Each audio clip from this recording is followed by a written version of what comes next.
반갑습니다, 여러분들. 우리 이제 직업 정보는 첫 시간이죠. 그래서 이제 첫 시간인 만큼 직업 정보가 뭐냐에 대해서 이제 심층적인 얘기를 좀 해볼 겁니다. 보시면은요, 직업 정보의 제공 이렇게 돼 있고 키포인트가 나와 있습니다. 그래서 여기 나와 있는 키포인트들은 제가 따로 다 읽지는 않을게요. 이제 주로 시험 문제가 많이 나오는 그 핵심 키워드들입니다. 그래서 요거는 나중에 어차피 지금 봐도 모르잖아요. 그래서 공부를 나중에 다 하시고 나서 그 다음에 이제 복습 용도로 해주시면 좋을 것 같아요. 자, 직업 정보가 뭐냐 이렇게 돼 있습니다. 그래서 일단은요, 자, 직업 정보라고 얘기하면은 제가 오리엔테이션 때도 잠깐 말씀드렸는데 뭐 채용 사이트 뭐 이런 거를 좀 생각하시는 경향이 있어요. 물론 거기서도 제공을 할 수 있습니다만은 우리가 알고 있는 일반적으로 이제 여기 또 채용을 쓰려고 그러네요. 요즘 제가 어딘가에 자꾸 채용되고 싶어서 직업 정보라고 얘기하면은요, 보통 이제 민간 직업 정보하고 공공 직업 정보가 있어요. 민간, 그다음에 공공. 이제 우리가 앞으로 공부를 해 나가야 될 내용인데, 민간은 이제 유료로 하는 것도 있고, 이제 말 그대로 어떤 비영리, 뭐 무료로 할 수도 있습니다. 무료로 할 수 있는데 대체로 이제 민간 직업 정보는 유료로 제공되는 경향이 좀 있습니다. 자, 어쨌든 그런데 이렇게 한번 생각해 볼까요? 자, 공공 직업 정보 우리가 이제 대표적으로 뭐 워크넷 같은 데 들어가 보면은요, 여러 가지 직업 정보가 있습니다. 그래서 예를 들면은 이제 사이트에 기재되어 있는 기능적으로 제공해 주는 게 있고 문서로 기재해 주는 게 있어요. 문서로. 예를 들면은 가장 대표적인 이제 한국 직업사전 같은 것들이 이제 직업 정보를 담고 있는데, 한국 직업사전 이런 데 들어가 보면 스케일이 굉장히 큽니다. 이 내용들이 굉장히 방대하고 어마어마한 스케일을 갖고 있어요. 그래서 거의 모든 직업을 다 망라했다고 보실 수 있을 만큼 굉장히 방대한 분량을 갖고 있는데, 제가 하나를 예를 들어 볼게요. 우리가 지금 어쨌든 그 이러닝, 온라인 강의, 이러닝 형태로 공부를 하는 거잖아요. 예를 들면은 이러닝 협회라고 해볼게요. 뭐 이러닝 협회라는 이러한 이제 민간 기관 내지 민간 단체가 있습니다. 그래서 여기서 예를 들면 이러닝과 관련된 여러 가지 직업 정보를 제공해요. 뭐 이러닝 지도사 뭐 이런 것들, 그 다음에 뭐 교수 설계자 뭐 이런 여러 가지 직업들을 제공하는데 여기에만 국한돼 있습니다. 그렇죠? 그리고 여기서는요, 이제 예를 들면은 자신들의 어떤 자격증을 만들고 자기들만의 어떤 수익 사업을 할 수가 있습니다. 뭐 이런 형태죠. 그래서 민간 직업 정보는 다소 조금 스케일이 좀 이렇게 한정돼 있는 경향이 있어요. 그리고 공공 직업 정보는 굉장히 스케일이 큽니다. 그래서 이런 형태로 이제 생각을 해주시면 되고요. 그래서 직업 정보가 뭐냐? 국가나 기업이나 개인이 직업에 관한 의사결정 과정에서 필요한 모든 자료입니다. 모든 자료. 결론은 여기서 제공하는 모든 직업과 관련된 우리가 이제 의사결정을 하잖아요.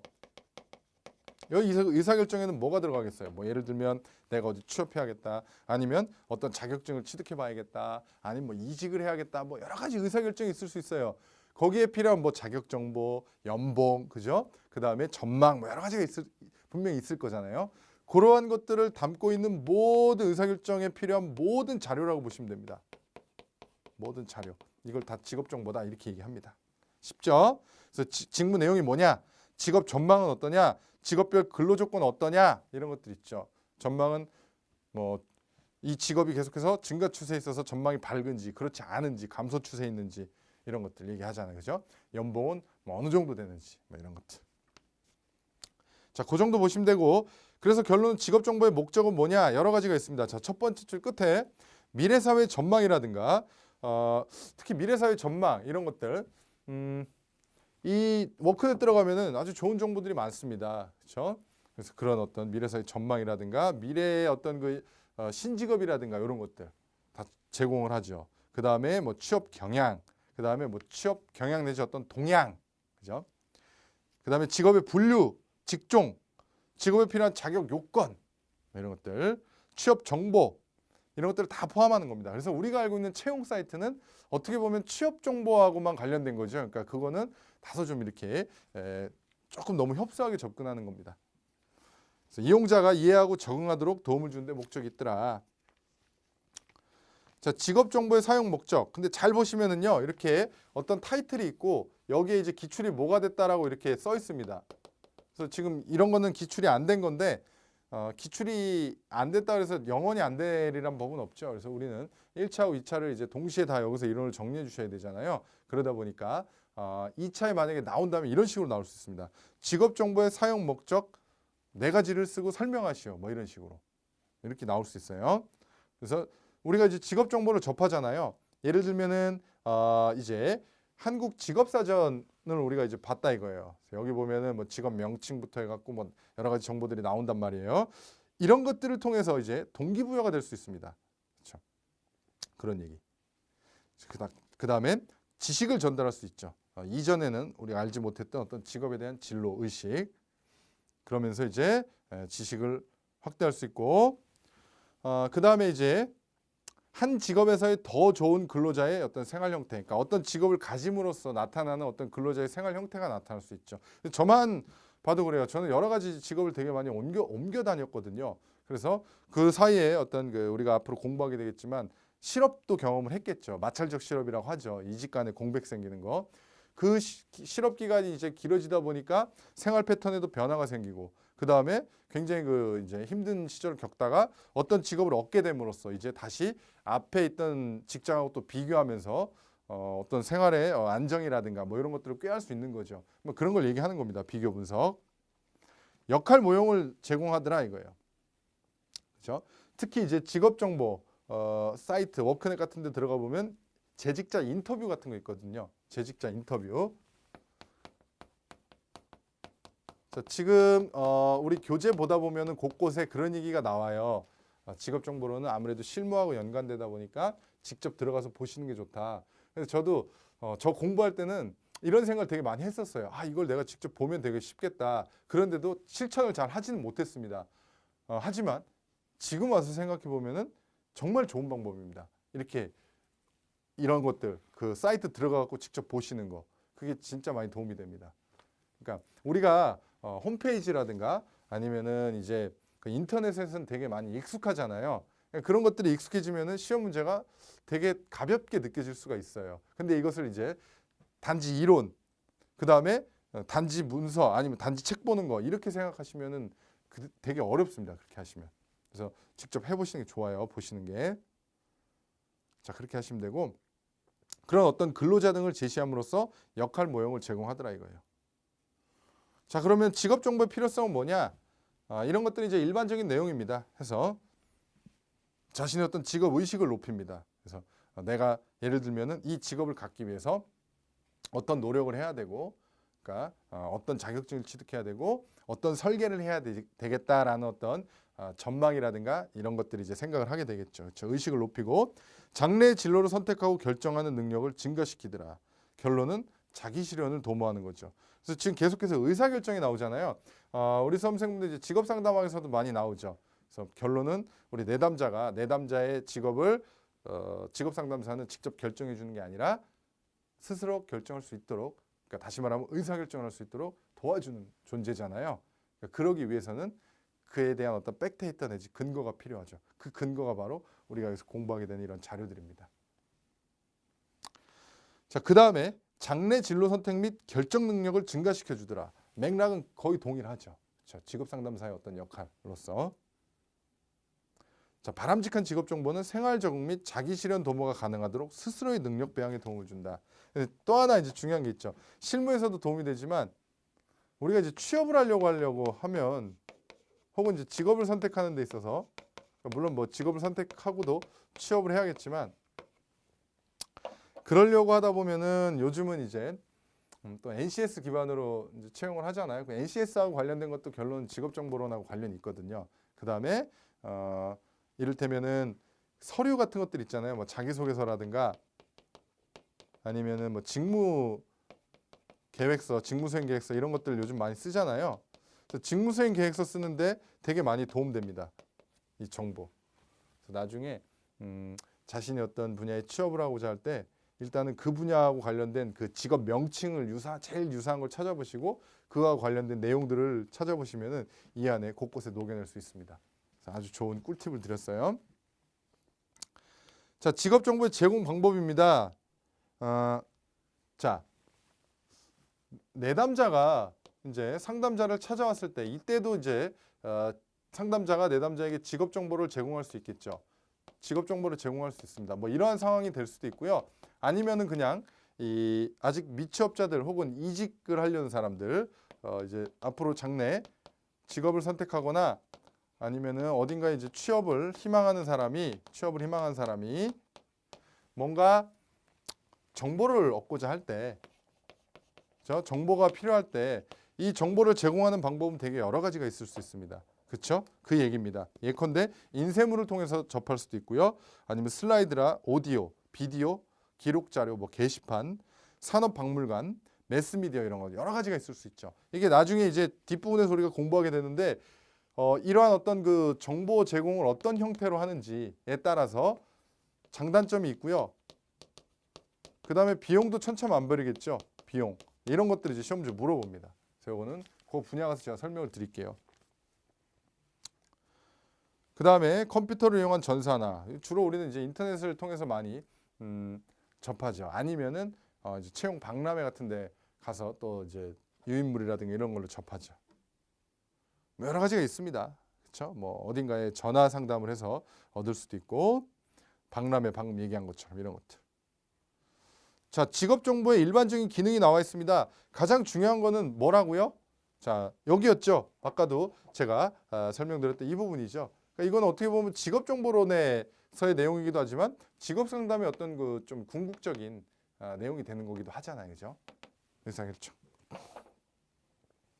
직업 선택에 대한 의사결정을 돕고 직업 선택에 관한 지식을 증가시키더라 이거예요.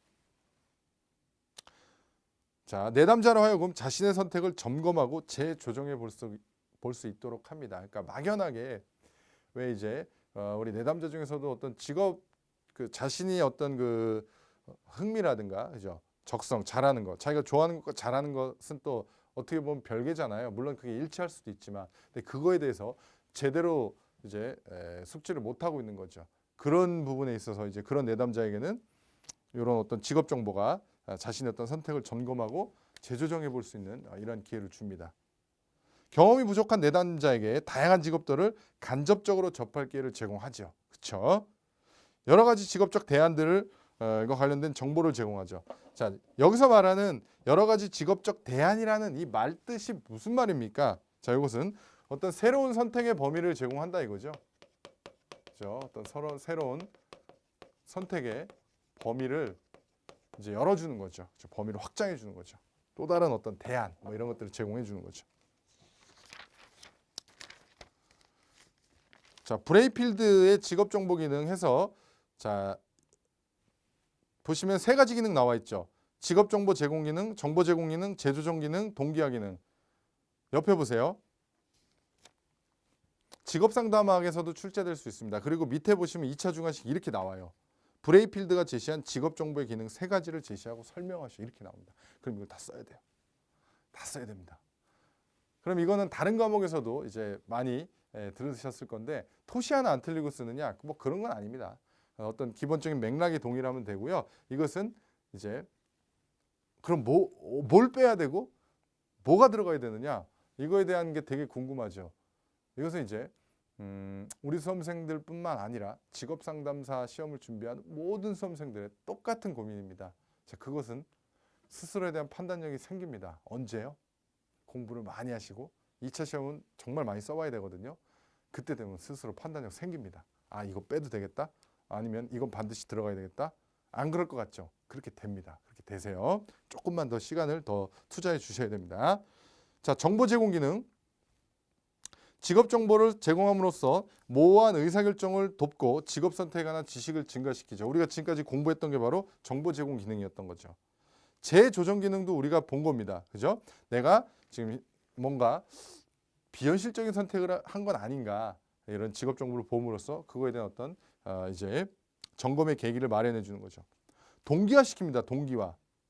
저는 이제 물론 우리 수험생분들도 그럴 거예요. 되게 어릴 때 호기심이 많았거든요. 그래서 어떤 이 직업을 해볼까? 아니면 난 이게 될 거야. 아니면 난 커서 뭐가 될 거야. 이런 것들을 생각하면서 되게 많이 막 이렇게 흥분도 되고 그랬던 것 같아요. 근데 이제 연식이 때 하루하루 그리고 매해 한 해 한 해 나이를 먹어가면서 그런 것들이 이제 헛된 꿈이었구나.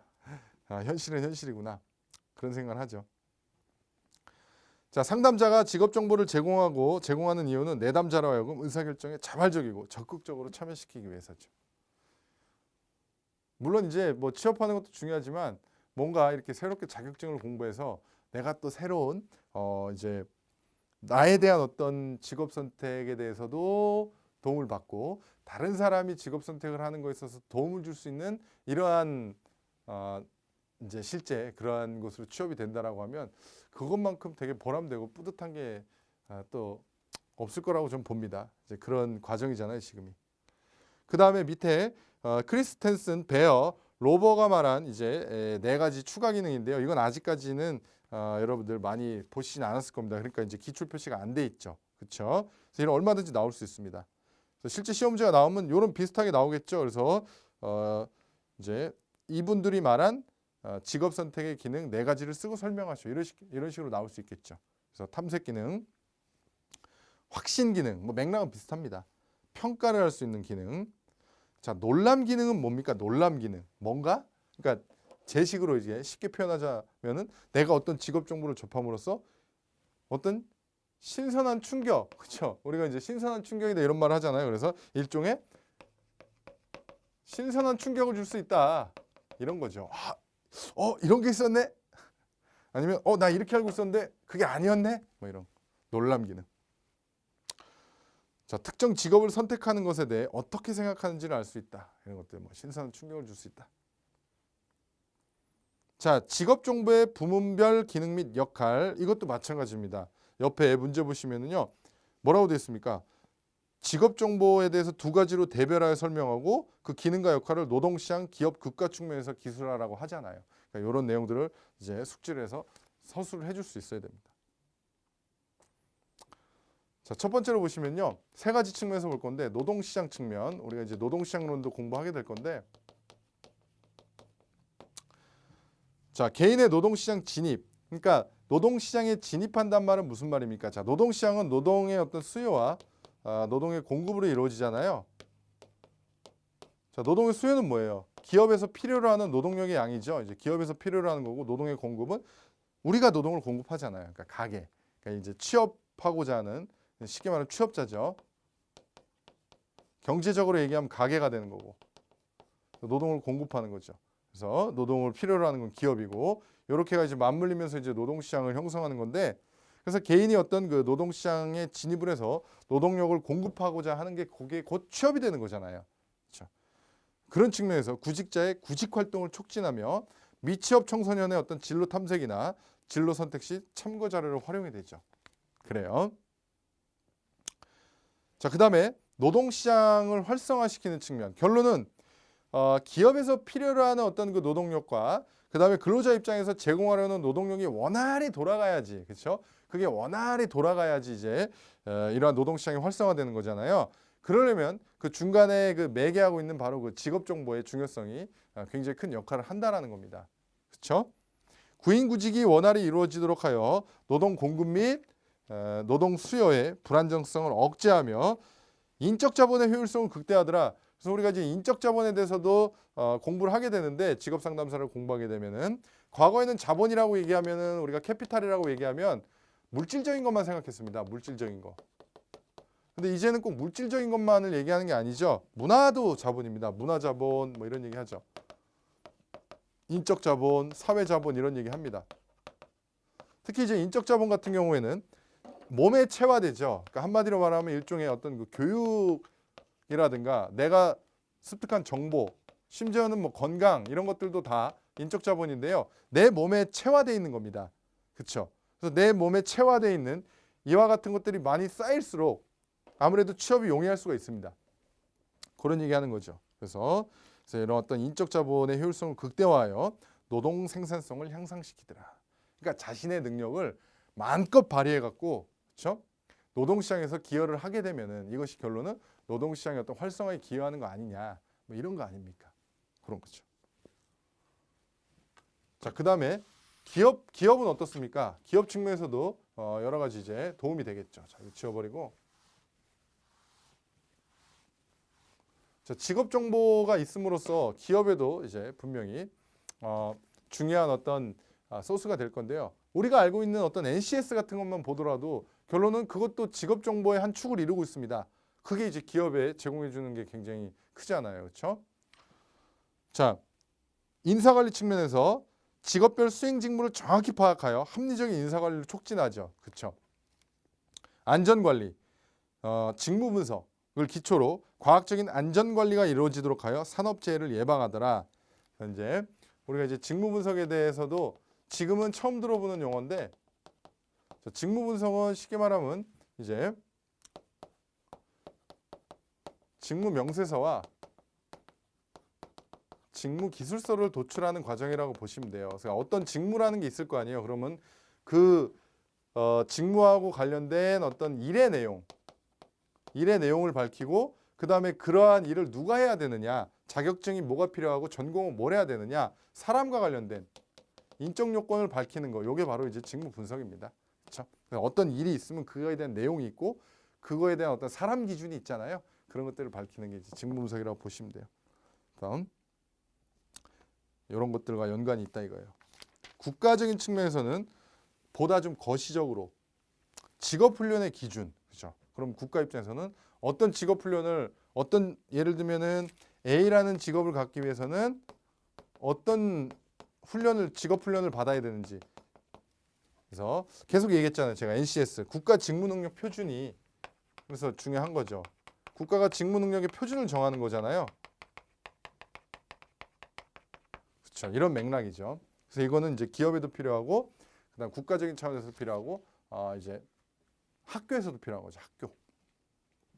고용정책의 기초 자료, 직업훈련 정책의 입안 및 수립을 통해 고용정책 결정의 기초 자료로 활용한다. 자, 이런 것들이 이제 우리가 공부했던 직업 정보의 어떤 기능들입니다. 기능. 제가 왜 다시 앞으로 돌아가서 목차를 봤냐고요? 목차를 읽었냐고요? 아시겠죠? 지금 공부하다 보면 제가 설명한 건 이해가 되는데 이게 뭔지 이해가 안 되시죠?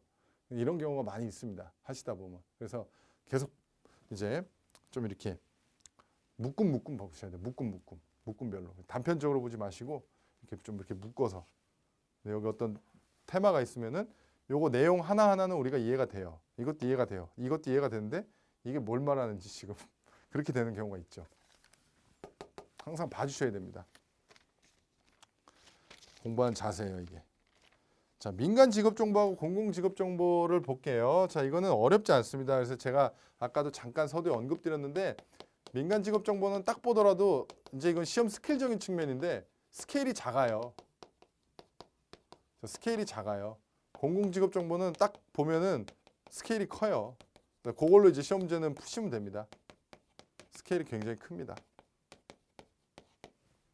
자, 한번 볼까요? 민간 직업안정기관에서 제공하는 거, 예를 들면 비영리 법인이라든가 공익단체, 뭐 경총, 한국경영자총협회를 얘기해요. 뭐 YWCA, 대한상공회의소도 들어가 보면은 이제 전 분야는 아니지만 어떤 특정 분야에 있어서는 직업 정보를 제공합니다. 그다음에 뭐 유료 직업 속에서 예를 들면 헤드헌팅, 뭐 근로자 파견업체, 도급업체, 직원 임대업체 이런 데서도 이제 직업 정보 제공할 수 있죠. 얼마든지. 이런 데서 하는 것. 그래서 민간 직업 정보는 보시면요. 스케일이 작아요. 되게 많이 나오죠. 객관식, 그러니까 1차 시험, 2차 시험 다 많이 나옵니다. 필요한 시기에 최대한 활용되도록 뭐라고요? 한시적으로 신속하게 생산돼 운영됩니다. 그 다음에 쭉 보시면은 노동시장 환경, 취업 상황, 기업의 채용 환경 등을 반영한 직업 정보가 상대적으로 어떻다고요? 단시간에 조사되어 집중적으로 제공됩니다. 그 다음에 특정한 목적에 맞게 해당 분야 및 직종이 제한적으로. 자, 그러니까 스케일이 작아요. 정보 생산자의 임의적 기준 또는 관심이나 흥미를 유도할 수 있도록 해당 직업을 분류하고요. 정보 자체의 효과는 큽니다. 하지만 부가적인 파급 효과는 적어요.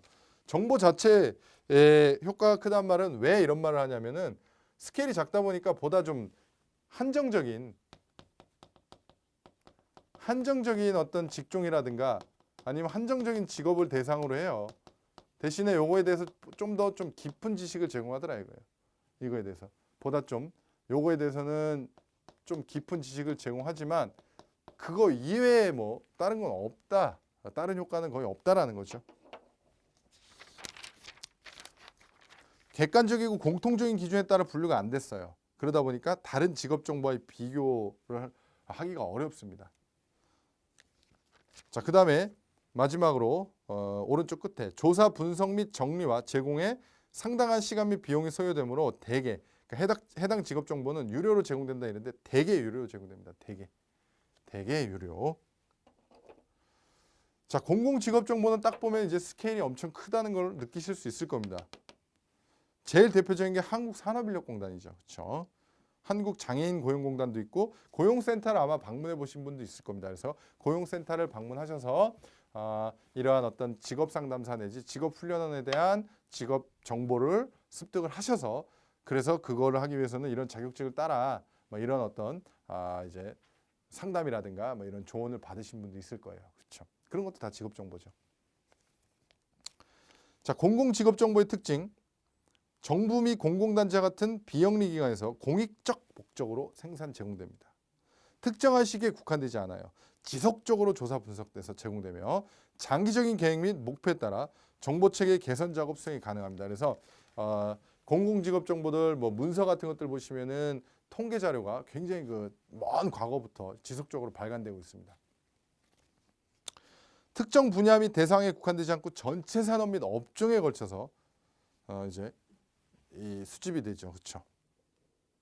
국내 또는 국제적으로 인정되는 객관적인 기준에 근거하고요. 국제표준직업분류 및 한국표준직업분류 이런 것들 다 통계자료 내지 어떤 발간물인데요. 통계자료 혹은 이제 정부의 어떤 정부 또는 공공기관의 간행물입니다. 요거는 이제 뒤에 다 공부하게 될 거예요. 그래서 어쨌든 이런 객관적인 어떤 기준에 근거하고 있다. 뭐 이런 걸 얘기하는 겁니다. 직업별로 특정한 정보만을 강조하지 않고 아까 뭐라 그랬어요? 민간 직업 정보는 약간 좀 한정적이고 그다음에 요거에 대해서 깊은 지식을 제공하지만 그렇지 않더라 이거예요. 보편적으로 그러니까 보다 넓고 광범위하게 제공한다 이런 뜻이죠. 관련 직업 정보 간의 비교 활용이 가능합니다.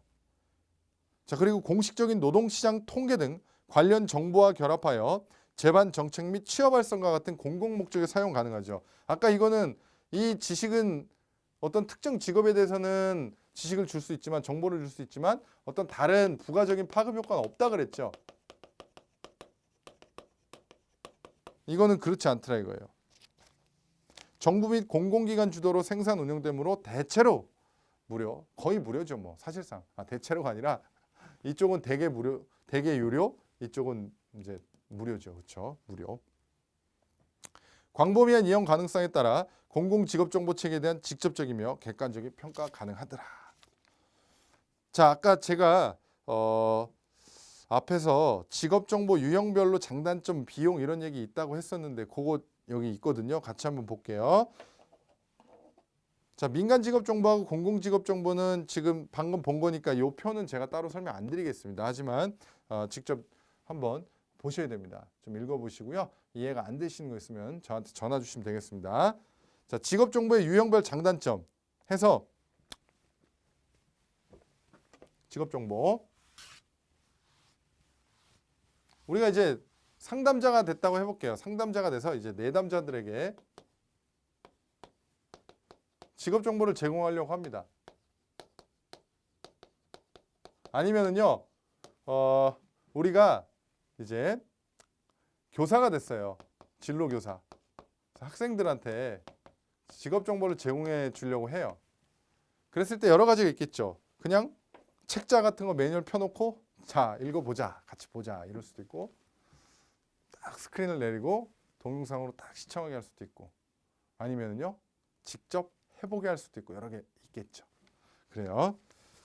자, 그랬을 때 이제 비용이 나와 있고 학습자 참여도가 나와 있고 접근성이 있습니다. 접근성. 여기서 접근성은 여러 가지의 의미로 해석할 수 있지만 과연 이것이 대량 인원을 대상으로 할 수 있느냐 인원을 대상으로 할 수 있느냐 이런 걸로 활용하시면 돼요. 생각하시면 돼요. 아니면 대량적으로 활용을 할 수 있느냐 이런 맥락으로 보시면 될 것 같아요. 이런 맥락으로. 자, 하나씩 볼까요? 인쇄물을 주는 거는 비용은 적게 들어요. 하지만 학습자는 어떻습니까? 뭐 딱히 할 수 있는 게 없죠. 그냥 눈으로 읽고 그냥 뭐 궁금한 거 물어보는 정도? 접근은 용이하죠. 그렇죠? 시청각 자료, 동영상 같은 것들 하려고 그러면 제작해야 되니까 비용은 들어갑니다. 그리고 학습자는 그냥 보는 것밖에 없어요. 접근성, 인쇄물에 비해서는 제한적입니다. 그렇죠? 인쇄물에 비해서는. 면접은 어때요? 직접 이제 불러다 놓고 깊이 있는 대화를 나누는 거죠. 깊이 있는 대화를 나누는 게 면접입니다. 그러다 보니까 아무래도 여러 아주 그 대량 인원을 대상으로 할 수는 없죠. 그래도 그래요. 비용은 좀 아무래도 적게 듭니다. 하지만 이제 학습자들 참여도도 또 적극적이죠. 하지만 이제 접근성은 좀 제한됩니다. 관찰은 어때요? 어떤 특정 이제 이렇게 직무 수행을 하는 거나 직무 수행 현장이라든가 아니면 말 그대로 그 직업 활동하는 걸 요걸 이제 눈으로 보게 하는 거죠, 이걸. 눈으로 보게 하는 거예요. 자, 눈으로 네 눈으로 봐라 이거예요. 눈이에요, 눈. 관찰. 자, 다른 거에 상대적으로 관찰은 비용이 고라는 겁니다. 상대적으로.